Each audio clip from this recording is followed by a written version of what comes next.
have the privilege of introducing Larry Long. Larry, I want to just say, as a very dear friend and a longtime groupie of yours, that it's very special to be able to have you here tonight. Larry, I think, on just so many different levels, has been making a huge difference in our community, and not just here in Minnesota, but around the world. Really, I think wherever there's been a battle to be fought, Larry seems to show up and donates his time, his energy to make a huge difference. And what's amazing about him is that he's also figured out a way to make a living out of being able to do that. We don't often have that happen, so sustainability on all levels is sort of important. And he's been able to do that through his creation of Community Celebration of Place, which I hope we'll share with you a little bit about, along with his music, and really creating new forms of music. In the way that Woody Guthrie created music, in the way that Pete Seeger has created music, Larry's created a whole new genre of different types of music. And you can tell in some of the CDs that we'll have available and listen to them, because he's continued to go to cutting edges, bringing in new people, new forms of music, and really bringing people together where there often have been struggles and battles. So I'd like to sort of do a special welcome to Larry. I know everybody's been looking forward to hearing him, so I would like to welcome up Larry Long.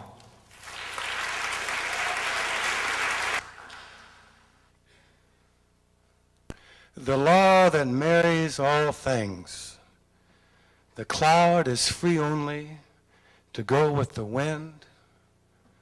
The rain is free only in the falling. The water is free only in its gathering together in its downward courses. In its rising into the air. In law is rest if you love the law, if you enter, singing into it as water in its descent.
I am the water, I am the spring,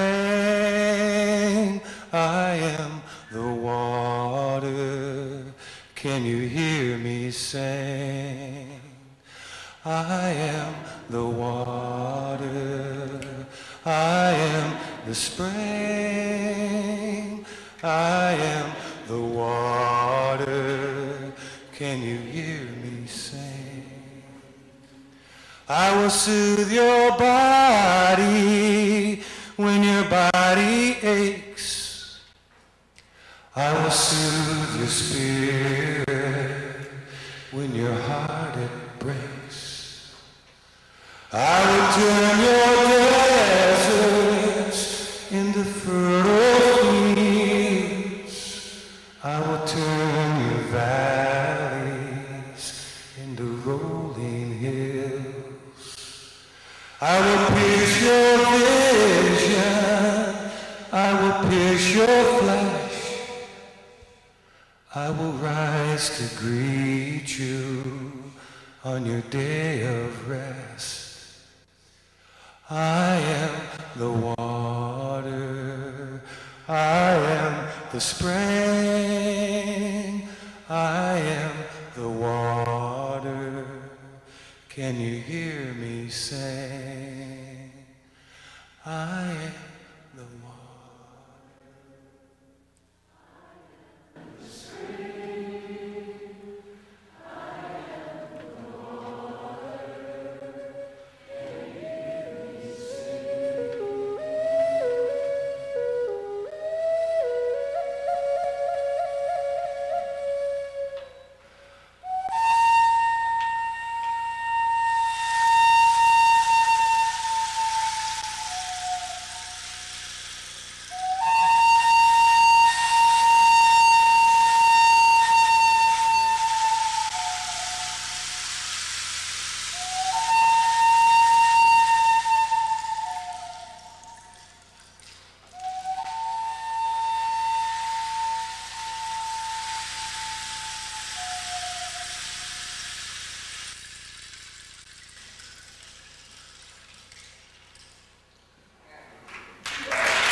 Thank you very much. I was working today with 200 school children in Longfellow Humanities School in St. Paul. I do an Elders' Wisdom Children's Song project, bringing the generations of diversity together and to honor those elders in song with young people. So if you're free on Saturday, there's a big celebration in Longfellow Humanities School in St. Paul off of Marshall by St. Thomas, open, free to the public, 6:30. A celebration where we're honoring an elder from the Hmong community, African American and Lebanese, and the First Nation community of the Anishinaabe people. There's a quote, a story that I read from Woody Guthrie years ago. I'm all wired up. He talked about a he-rabbit and a she-rabbit being chased by dogs into a hollow log.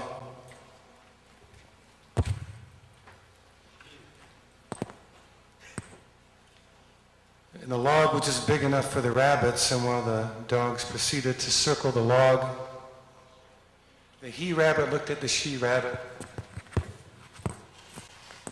and said, "What are we going to do now?" And she says, "We'll just stick it out till we outnumber them."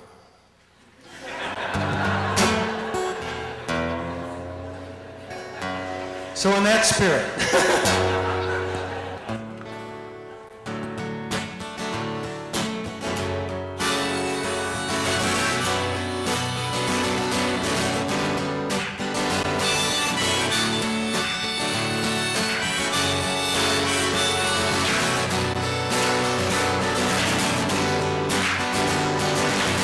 look at what you're doing. Let things get away from you. Don't wait for the current to shift you into. Take a path and make your way. Everything you learn will help one day. The whole world depends on you. The whole wide world. The whole wide world. The whole wide world depends on you. Every second we live is a new and unique moment of the entire universe. A moment that was never before and never will be again. And what do we teach our children in school? We teach them that 2 and 2 equals 4, and that Paris is the capital of France. We should say to them, do you know who you are? You are a marvel. You are unique. In the millions of years that have passed, there's never been another child like you.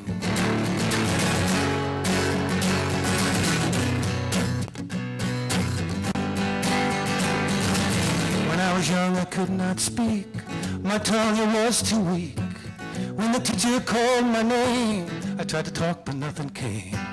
From the book my grandpa read, these words to me he said, take a look at all he did, shine your light and keep it hid. The whole wide world, the whole wide world, the whole wide world depends on you.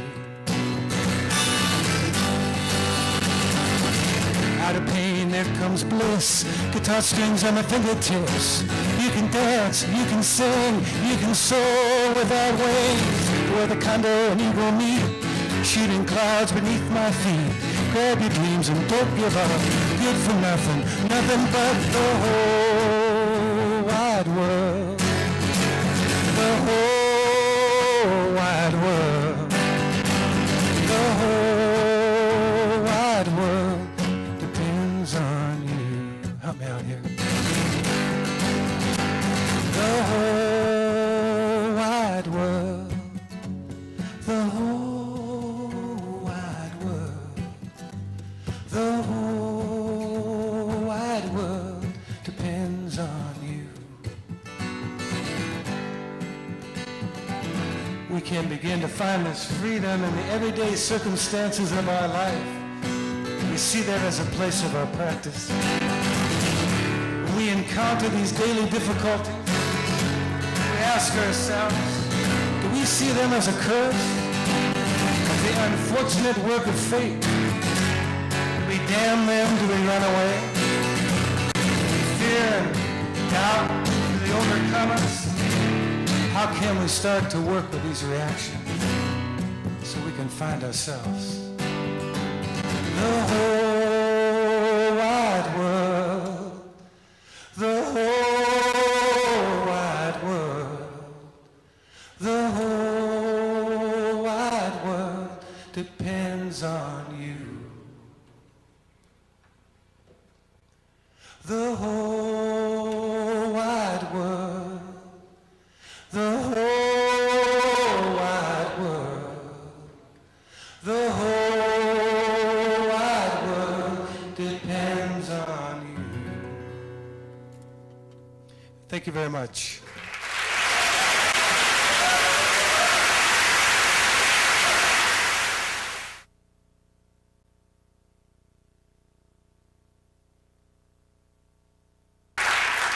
I know for many people this is, I think, a real gift to be able to have you here with us again 20 years later.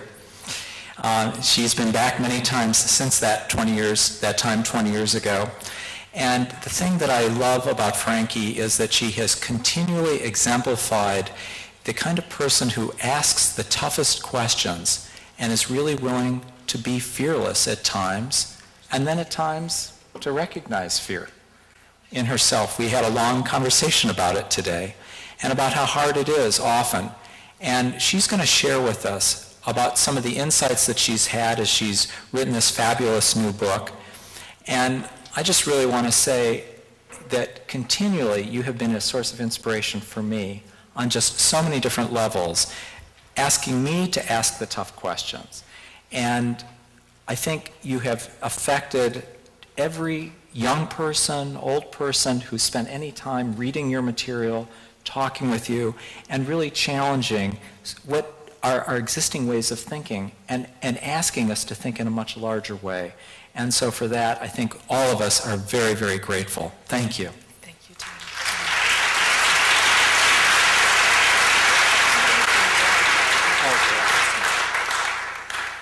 Well, I've enjoyed every moment of this evening, and especially the folks from Texas. I have to say it's one of the few moments in my life when I have been proud to have grown up there. They're few and far between, but it was very special to hear from you tonight. As Terry was telling me more about this evening, I realized that my book, the new book, You Have the Power, Choosing Courage in a Culture of Fear, is connected to Paul Wellstone. because my co-author and I, this young man, this is an intergenerational book, we had so wanted to write this book about our experience with fear, but there were moments when we were too afraid, and we kind of dropped the idea. And I remember it turned out to have been right before, Paul Wellstone's death, and I was invited to speak to a Quaker meeting. And I prepared my talks and decided that they needed to be dedicated to Paul Wellstone. And so my talk about fear began with a tribute to Paul and ended with Paul, and he was really the inspiration for that talk. I wrote the talk and I showed it to my to-be co-author, and we said, there it is. We have the frame for our book. And so I somehow think that I've had Paul's blessing. I've made it up in my mind that somehow Paul's inspiration helped me find the framework for this book called You Have the Power. And as I heard the stories about Paul tonight, I thought that he would really like this message of You Have the Power. So I will begin by going to the questions that Terry referred to. And really, the question, well, it began when I was 26 asking, why is there hunger in the world? And soon realized that the question had to be, why is there hunger in a world where there's plenty of food? But that question kept growing and growing and growing, and so by the time that my daughter and I wrote Hope's Edge, the question was huge. It was, what could be powerful enough to have us as societies creating worlds that as individuals we abhor? What could possibly be powerful enough? Because not one of us would choose for a child to go hungry, and yet we know 16,000 are dying today of hunger. And not one of us, we couldn't find anyone in the Twin Cities or anywhere who gets up in the morning and says, yes, my goal today is to add to global warming. And yet the ice caps are melting even faster than scientists predicted. And so the question, what could be powerful enough to have us as societies creating that which violates our deepest sensibilities and our common sense? And over the years, over the decades, now more than 3, I have come to see that there's only one thing that powerful, and that is the power of ideas. And I've been influenced by many great thinkers and doers over my lifetime, but a few years ago, I read a book by Erich Fromm, and many of you of my generation will remember Erich Fromm, right? We remember The Art of Loving, anyway. But I had never read one of his most important books, called The Anatomy of Human Destructiveness. And in this book, there's one sentence that will stay with me forever, and my daughter and I lifted it and put it into our book, Hope's Edge. And he writes, it is man's humanity that makes him so inhumane. And then he goes on to explain what that means. It is our unique capacity to construct ideas about reality that literally determine what we can see and what we cannot see, and what we believe it means to be a human being. That's our great gift and our great undoing. We need what he called a frame of orientation, and what Anna and I call a mental map. It's who we are, what it means to be human. It's what Albert Einstein was getting at when he said it is theory which determines what we can observe. Now, this is all well and good if you and I happen to be alive in an era where the mental map is life-serving. But what if, and this is what I see, we happen to be alive at a time when the dominant mental maps are life-denying. And in fact, when mental maps could be an evolving reality, but instead they have ossified into what I would call fundamentalism. And so we're living in an era of competing fundamentalisms. And the dominant one, or what is a fundamentalist idea? For me, it's that which is future-oriented, utopian, and is fundamentally willing to justify the sacrifice of life to allow ends to justify means, whether it's flying airplanes into buildings or whether it's killing 10, maybe 20,000 Iraqis to bring them democracy. So we live in an era then where the mental map, this ossified, this fundamentalist notion that is the dominant one and now going global, is homegrown. Reagan called it the magic of the market. George Soros called it market fundamentalism. But it is this notion that human beings can be reduced to nothing but selfish little materialists, selfish little accumulators, that is fundamentally our essence. And since it is, best leave everything we possibly can to market outcomes. Because we selfish little selves, if we get in there and deliberate over a future that might work for all of us and for our planet, you know, that old-fashioned idea of democracy, that our selfish little greedy selves would simply muck that up. So we should turn over food, the essential to life, to the market. We should turn genes into that which is a market commodity. We should turn water into a market commodity. I live in Boston now, and I went into the big train station there not too long ago, and I was getting ready to catch the train, and I stopped for water, and I said, "Could I please have some tap water?" She said, "What's that?" So I'm suggesting then that this notion of the dominant mental map, what I would call this market fundamentalism, which going global today, has a profound suspicion of democracy built into it. In fact, democracy, in a sense, is the opposite of fundamentalism because it is an evolving process of deliberation. So where does this leave us? And this, I very quickly come to my theme of this current book that was just released yesterday. And that is that when we believe this bill of goods, that we human beings are nothing but these selfish little accumulators, we have to deny very, very deep aspects of ourselves. And being in denial, I should add on this note of denial, the title of our book is You Have the Power. We wanted to have fear in the title since it has a lot to do with about fear, but the publisher said, no, you cannot publish a book with fear in the title because people are too afraid to buy a book about fear. And I was out of town at the time, and I dreamt that I got on the plane. The next morning I got off the plane, and the publisher had chosen a title for us, and the new title of the book was Denial.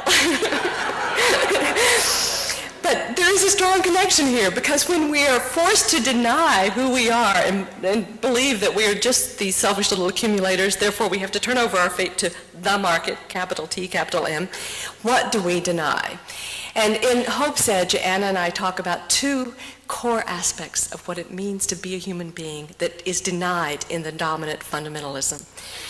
One is our need to connect in genuine community, not just through brand names. And I had some interesting confirmation of this not too long ago. I was reading about new neuroscience. You know how they're looking at our brains now with MRIs? Well, Emory University in Atlanta hooked people up with the MRIs while they were performing the prisoner's dilemma simulation. Have any of you ever read about that prisoner's dilemma? It's a simulation game that supposedly proves we really are just kind of out for ourselves, out for number one.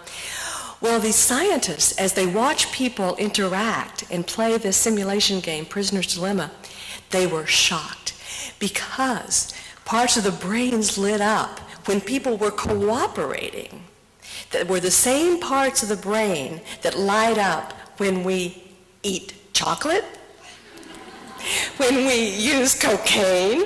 In other words, pleasure and cooperation are the same. That cooperating is fun. And these scientists said, oh, this is so surprising. We didn't expect this outcome. And I thought, surprising? How could we have made it to 6 billion and plus if cooperation weren't fundamentally hardwired to be pleasurable? So I loved that MRI result, especially the chocolate part, since we're talking tonight. But In addition, this view of ourselves denies another fundamental aspect that we're celebrating tonight. And I refer back to this book that had such a powerful impact on me, the Erich Fromm book, where he takes Descartes and turns Descartes, I think therefore I am, around, and he points out the core human need to make a dent, to be effective. And he says we should really say, I affect, therefore I am. In other words, human beings weren't evolved to be shoppers, to be passive recipients of dogma. We were evolved to be problem solvers, co-created, connected with one another, and affecting the world around us beyond our own immediate survival, or we never would have gotten here. So the result then of having to squash these deep needs to connect and affect means that we live in fear a good deal of the time. And I was so struck by the French philosopher Vivarais, who said recently, fear is the emotional plague of our planet. I was also not surprised to learn that depression is the fastest growing epidemic in the world, because people who are suppressing core aspects of their being feel depressed. It's quite understandable. So, peeling away the next layer of how do we get into this predicament and why aren't we embracing the solutions that are being celebrated tonight, I came face to face with fear. Fear because I've experienced a great deal of it in the last 5 years in my own personal life, which has allowed me to see its role more clearly in our public life. And so I've really come to see that we have to live fully in this era, we have to rethink the power, the role, the meaning of fear in our lives. And let me put it this way. We evolved in tight-knit tribes in which we had hardwired responses to fear-provoking stimuli, thank you. And we trusted those. We trusted those hardwired feelings. They gave us sound evidence that when we were in trouble and we knew what to do, freeze, flee, fight, we knew, and we had hardwired repertoire of responses to the stimuli. And most frightening of all in our tribal roots was the thought of banishment. Understandably, in the wilderness, if banishment could very well mean certain death.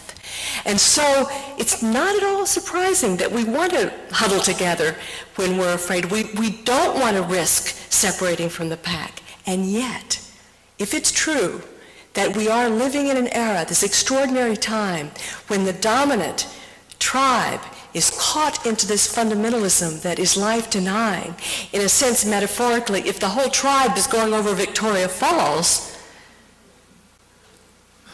and we're hardwired to feel fear about separating from the tribe, what do? We better believe that we can see that hardwiring as simply information, that we have the capacity to be aware of these fear sensations and do something new with them. And as I say this, I remember the person. And those of you who read Hope's Edge may remember this story from Hope's Edge, the person of Reverend Timothy Njoya in Kenya. A small man telling us the story about how during the Moi dictatorship, this minister who had preached pro-democracy sermons was silenced and was told that if he were again to preach sermons that were critical of the Moi government, it was at risk of death. And he proceeded one Sunday morning to again preach in a way that could be interpreted as a criticism of the government. Half the congregation, he said, fled from the chapel because they were so frightened. And that night, the knocks came on the door that he had anticipated. And 7 assailants came into his home and began to slash him with swords.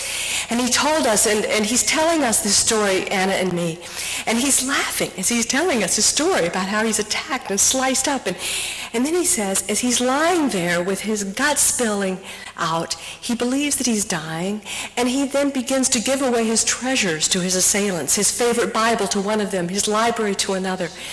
And I'm sitting there thinking, oh my God. while he's telling the story. And I raised my hand and I said, but Dr. Ninjoya, fear is hardwired. How can you not be reacting with just a gut response of life preservation? How could you possibly be giving away your treasures to your assailants?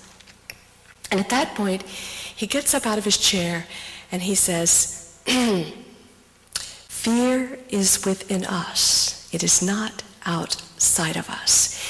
And he pretends that he is a lion. He said, think of it like this. It's like the lion who sees prey. It doesn't immediately jump like that. The lion recoils and he kind of stood back. It harnesses and harmonizes its energies, and then it does what it has to do. He said, we can take our energy of fear. It is pure energy. And it can be paranoia or it can be euphoria. It can be fear, it can be courage. It is what we will do with it. Fear is pure energy.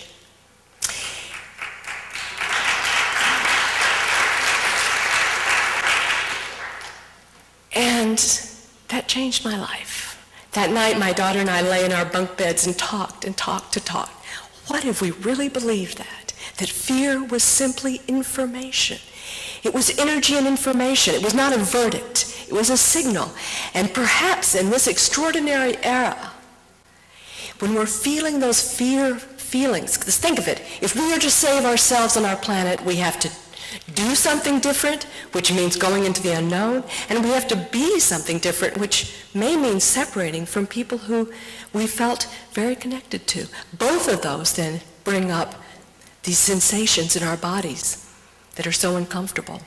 So what if we simply saw that as a signal that we may be doing exactly what we should be doing to remain on our growth path, to challenge the fundamentalisms of this era which are so life-denying. And so that is what I see as the challenge. But there's another piece of this fear. There's several that we talk about in our book, You Have the Power. But one of them, and we end with the fear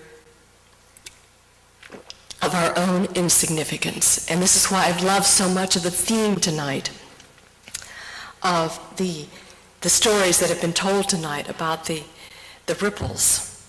But my daughter and I, as we wrote Hope's Edge, we were so aware of how human beings, how we disempower ourselves with the metaphors and the language and the stories we tell ourselves.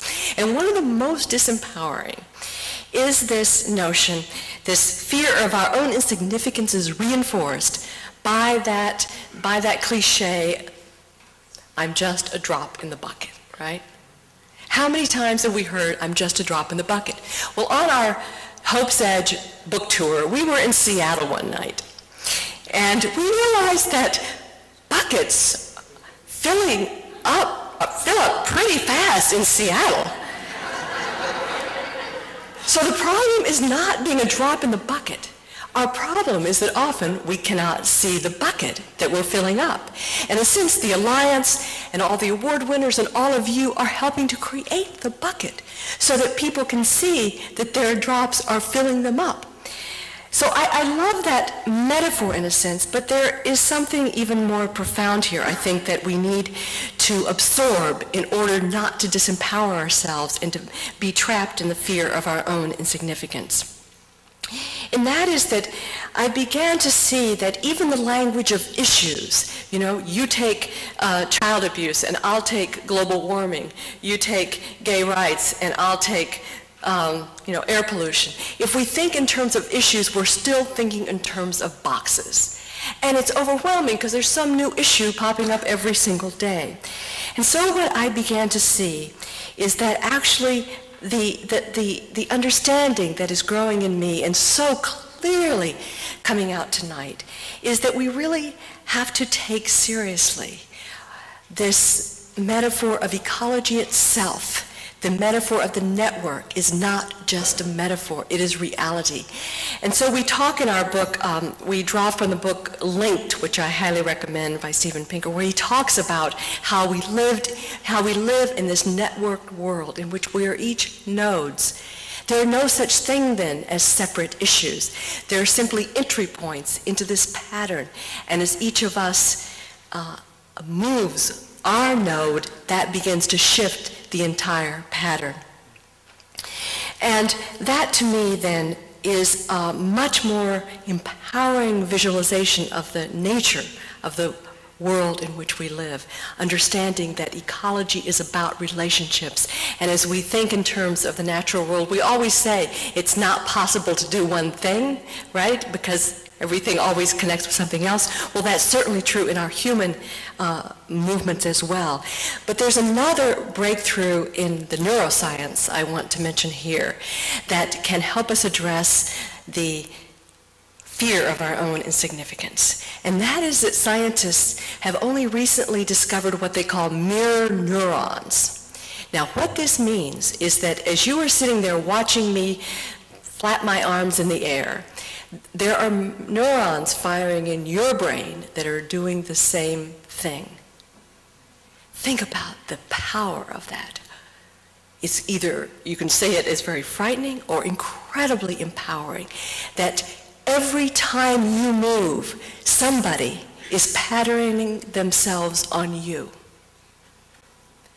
The significance of that, of course, is that we can then, as we can choose who we bring into our life, what images into our life. We can choose courage in part by simply rubbing elbows with people who are moving ahead of us, or perhaps showing courage in a way that we don't think we yet can.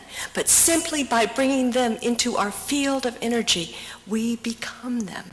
And now we're beginning to understand how that can be. So in a sense, that's why Anna and I wrote Hope's Edge the way we did.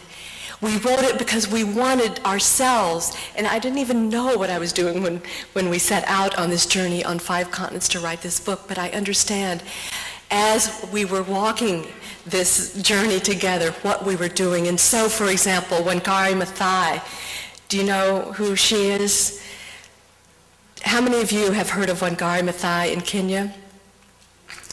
Let me just briefly say that just because I know the hour is so late, I just want to mention a couple of examples here. Wangari planted 7 trees on Earth Day in Kenya in 1977. She was the first PhD in biological sciences in East Africa. She then realized that deforestation was happening so fast in Kenya that it would take tens of thousands of villagers planting trees to begin to reverse deforestation in her country. So she went to the foresters and explained her vision, and they said, no. It takes foresters to plant trees. Well, that was 20 million trees ago, all planted by unschooled village women.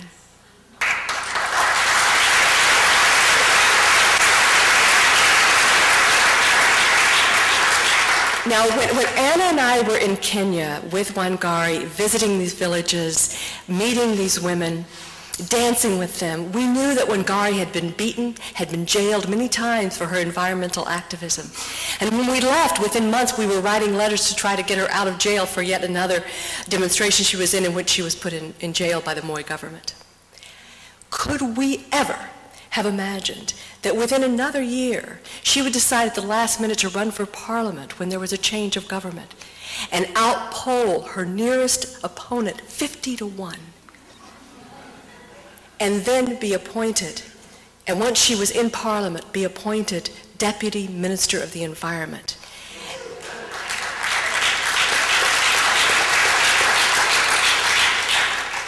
And Anna was just with her in New York a few days ago, and she told me, Mom, Wangari explained to us that because she's in Parliament now, they're writing a new constitution. And you know what Wangari's doing? She's pushing for plants and animals to be recognized, have rights in the new constitution of Kenya.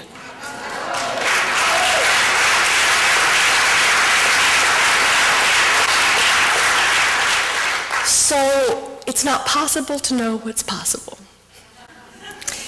I'll just tell you one more story from our journey, that we were in Brazil for our journey for two reasons. One, because the largest social movement in our hemisphere, which most Americans had never heard about, has settled 250,000 families on 17 million acres of land, introduced the first organic seed line in Brazil, and reduced infant mortality by more than half. This is the landless workers movement. And yet, most Americans have never heard of this extraordinary movement. I mentioned the MST, it is called by its acronym in Portuguese, because of what it has done, and because, again, I would never have, when I wrote Diet for a Small Planet, or even when I was writing Food First, ever have imagined that Brazil, of all countries, would become the model of land reform, to settle 250,000 families on 17 million acres of land over 20 years. And do you know what they told me? We were sitting with one of the founders. I said, well, whatever made you believe that you could be successful? Because every attempt at land reform in Brazil had been put down with peasant blood over many decades, centuries. And he said, success? That wasn't even in our thought. Success? We simply did what we had to do. And you know what else he said? He said, we were inspired by Cesar Chavez and the farm workers movement in America. And I'm sure that, I'm not sure, but, that Cesar Chavez, he had thought that in Brazil that those mirror neurons were firing. So then we went to Belo Horizonte, the fourth largest city in Brazil. And why did we go there? Because in 1993, the fourth largest city in Brazil had declared food, good food, a right of citizenship. We wanted to see what that looked like. What did that feel like? A city that had declared food a right of citizenship. And what it meant wasn't long soup lines. What it meant was that people had come together, citizens groups, unions, church groups, and together deliberated on what can we do to make sure that everyone in our city has access to good, healthy, nutritious food? So they took small plots of city-owned land that were unused, and made them available to local organic farmers if they would keep the food within the reach of the poorest people. Not rocket science. They took the government money that was going to each school child, and instead of buying corporate processed food, they bought local organic food with it.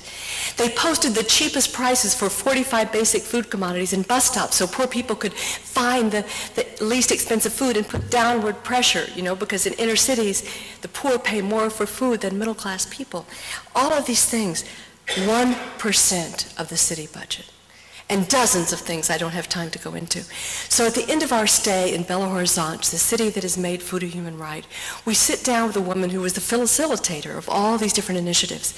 And I said, Adriana, do you realize how out of step you are? The world is telling, our government, the IMF, the World Bank, the government can do no good. The market can do no harm. And you're actually saying that there is a role for government and that food could not just be like any other commodity, but it is something profoundly essential to life and treated as sacred. Do you realize how out of step you are? And Adriana went on and on and on in Portuguese, and I don't understand a word of Portuguese. And I was extremely patient because she was talking so intensely until her eyes started to tear up. And my patience ended, and I elbowed the translator, and I said, Leo, what's making her cry? And this is what he told me. He said, Adriana just said that when she began this, she knew how out of step she was. She knew how much hunger there was in the world. What she did not know, and what is so upsetting, is how easy it is to end it.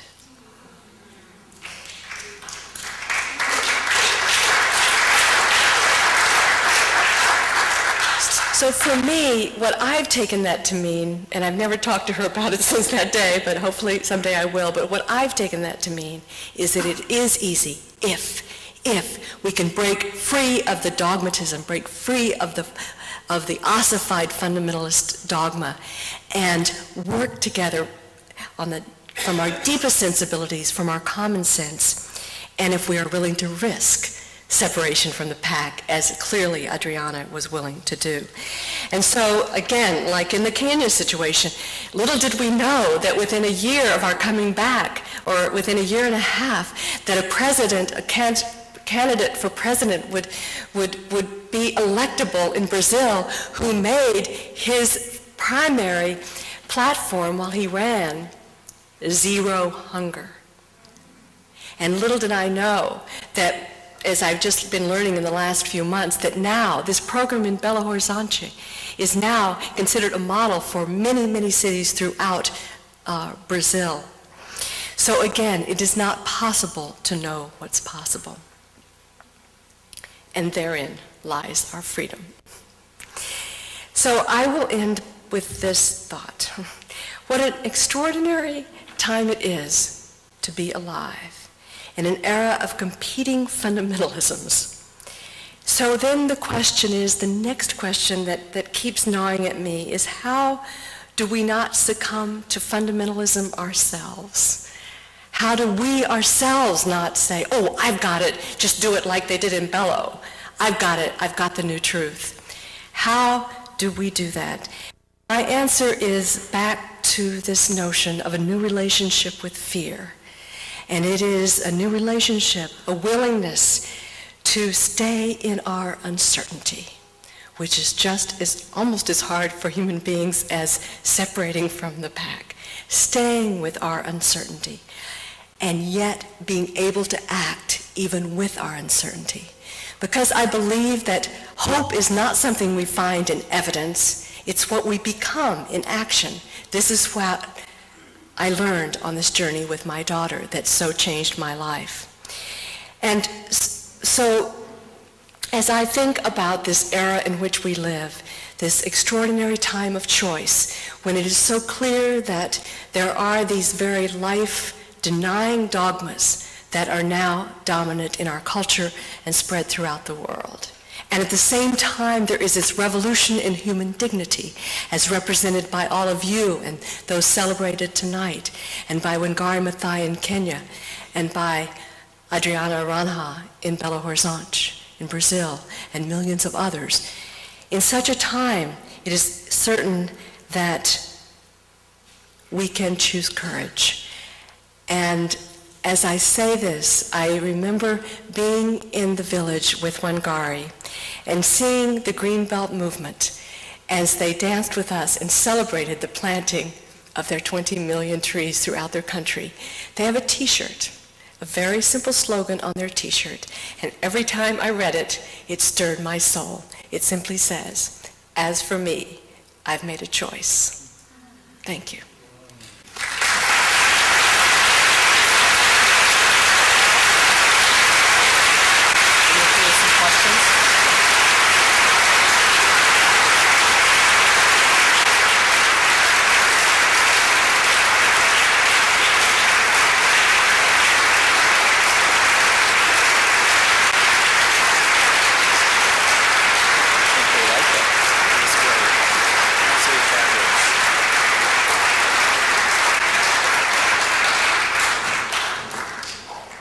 Well, if you're up for it, I'm up for questions, just a few, because I still said I'd sign books too, so.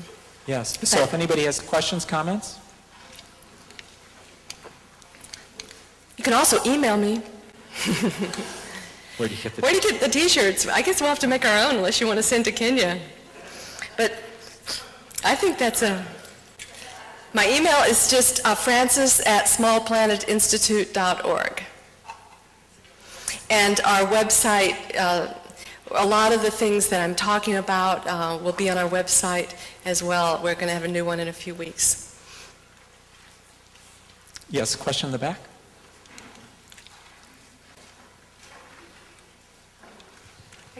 I guess I'd like to ask you what you might say to those of us who are going to be part of that baby boomer population, which is going to be about 20%.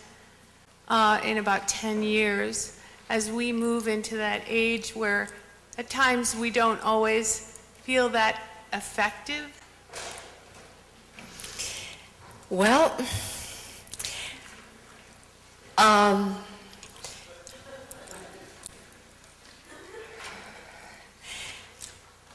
I think, just this refrain in my own head after living now 60 years on this planet and knowing how impossible it would have been for me to predict the extraordinary breakthroughs that we've made in my short life, that just the more that you can just keep in your own consciousness at bay that sense of doubt of your own insignificance, and know that you will never know who's watching you.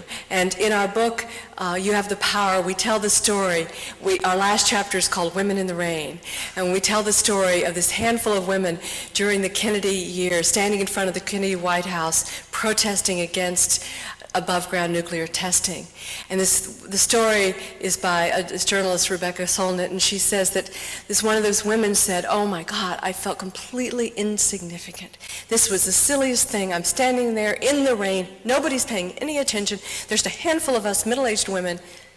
Later, she found out that Benjamin Spock had driven by and seen these women and said, if they can do this, then maybe I should pay attention to this issue. He then became a national spokesman, and the issue was resolved in a way that none of those women could have imagined. So you never know who's watching.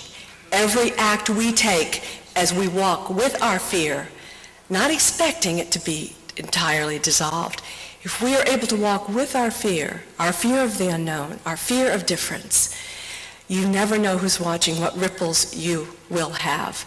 And I'm sure that each of you in this room, you will never know how many people you have already affected with the brave acts that you have taken. So I think that, and we also talk in our book about courage circles, this idea that this era demands that we break with the dominant pack in some very fundamental ways, but we're still social creatures, and we can't deny that. So we have a whole chapter called The Kayaker's Cove. It's a metaphor from my friends who came to my aid in my darkest hour and took me to Maine to kayaking. And so the point is that we can choose to bring into our lives, consciously choose people, not just to take care of us, but to also encourage us to walk into our fear. We can be very conscious choosers of our tribe. So I think to empower ourselves, we can use our consciousness in a way that perhaps we're only beginning to understand how important it is to be conscious of what it takes, that courageous people aren't born, that we can make ourselves courageous. Maybe one last question?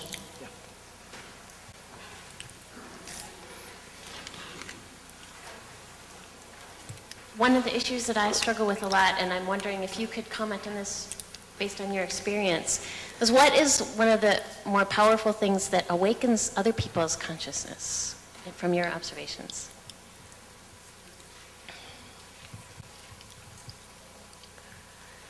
Well, I think it's stories. I mean, in the most general, this is that whatever you're doing, I mean, I don't want to sound preachy, but I just want to say that we're often so busy doing our important work that we forget the importance of telling our stories.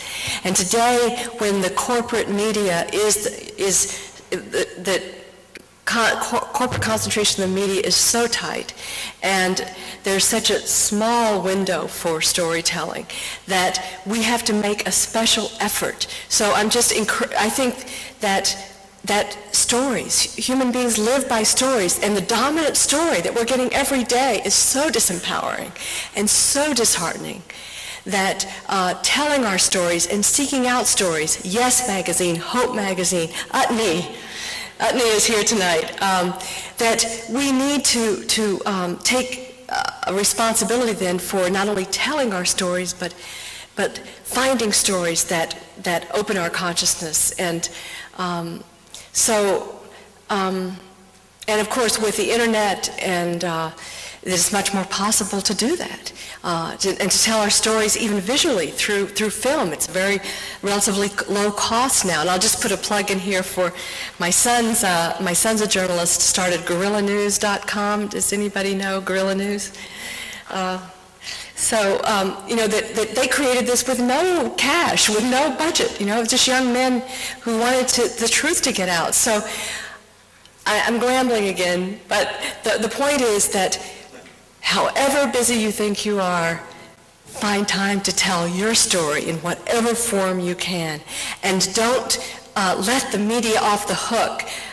The fellow who was in charge of media for this event was telling me how challenging it was to get, because it was a positive story. But we have to keep saying to the media that this is what we want. We can't just say, oh, it's corporate dominated, so therefore it's hopeless.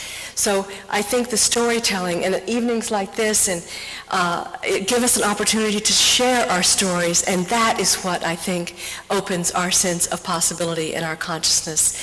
And so it's been a very empowering night for me. Thank you very, very much.